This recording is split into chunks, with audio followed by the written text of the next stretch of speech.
So, a couple of stories about the war. I wish I could remember the name of this guy. He was a private like myself, and he was a braggart. And he was always talking before we went into action. Man, when I I can't wait to get a German in my sights. I want to kill one of them Krauts. And he was talking and talking and bragging about how much stuff he was going to do, how great a soldier he was going to be.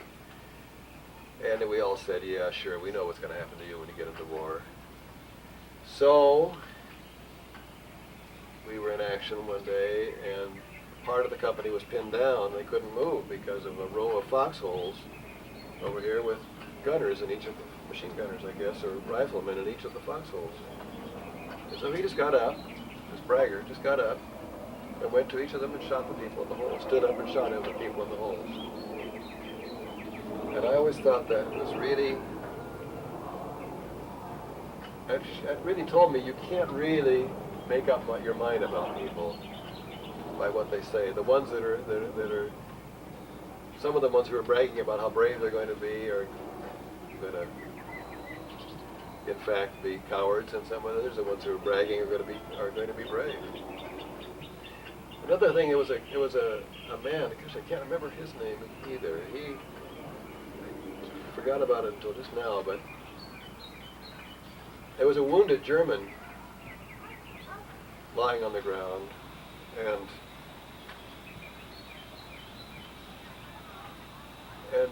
the medic was working on him, and he says, this guy's gone. There's no way he can survive. Somebody ought to put him out of his misery. And this fellow I knew, just without hesitation, shot him, killed him. I thought that was heroic. I wouldn't have been able to do that. I mean, it was something that had to be done.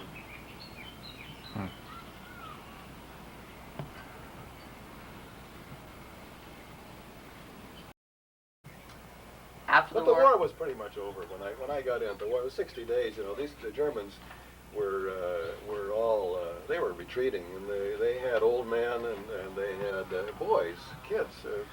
How old are you? 17. 14, 15. They had kids 14 and 15 years old, scared to death. We captured 4 or 5 kids, and they had their heads over their heads, and they looked like they were getting ready to cry. I still feel like crying for them. I took the wristwatch off. It was a thing you do. You stole everything you could from these guys. We told ourselves, well, if we didn't take it, somebody else would. These soldiers, you know, are they're teenagers for the most part. That's a bad thing about, you know, if we would, shall I tell you what I think about war? Yeah. If we would raise the draft age to 45, because after all, in this age of technology, we need the technical skills that old folks have. Maybe make it 35. We need the skills they have. Raise the draft age to 35 or 40, then you'd find out how much enthusiasm there is for the war. Everybody's, oh yeah, we'll send off these boys to somebody else's kids they're going to send off. Draft 45-year-old people who can do everything that needs to be done. They can operate all this electronic stuff. Okay. And you'll find out where the enthusiasm is for the war. Well, after the war, did you have any problems finding a job when you came back? No, we had the GI Bill, and I went to college, and I was working my way through college before when I was drafted, and if without the bill, I would have been able to go to college just by finding a job. But the GI Bill helped. I got $50 a month, and then I got a job in a men's clothing store, and I did all sorts of things. Do you remember seeing any other problems any other men faced coming home? Well, most of the GIs I knew were in college, but I'm sure there must have been some people who had trouble. Do you still see any of the men in your former union? Not very many. In fact, 1 or 2. Met my sergeant. I went to he lives in Washington D.C. I met him. We reminisced. Any other things that you think need to be expressed about the war? Probably so, but I can't think of them right now. Okay. Well, Thank you for letting me interview you. It's a pleasure.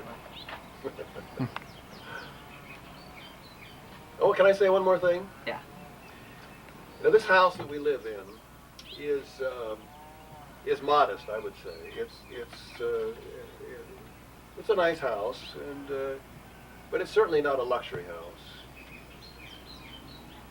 But it is about twice as big, or 3 times as big as the houses that people lived in before the Depression.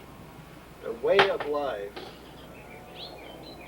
has changed so drastically. Our rate of consumption of natural resources has changed so drastically as a result of the end of the Depression, the beginning of the war. People had so much money when they were working during the war, and after the war, the big boom after the war. People were making so much money, and the thing is, it made it possible for them to buy bigger and bigger houses, bigger and bigger, 2-car garages, 2 cars in every, 2 cars in every house. All that is when I was a kid, most people in the United States were farmers, and most people were subsistence farmers. My uncle was a subsistence farmer. He raised enough to buy a little bit of food and a little bit of food that he couldn't raise, and a little bit of clothing for his family, and it wasn't a matter whether it was a depression or not. He was poor, and the house you had was modest, and so I'm really appalled by the way we're assuming that this style of living that we have, these giant houses we live in, is the way that people think it's supposed to be, especially when the rest of the world is not that way. The rest of the world is living on shorter rations than we are, and on more modest.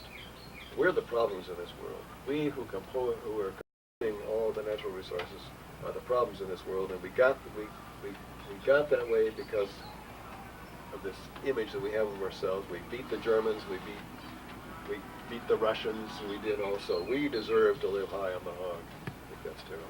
Do you think fighting this misconception is maybe our next war? It should be, if it's not. Okay. Thank you.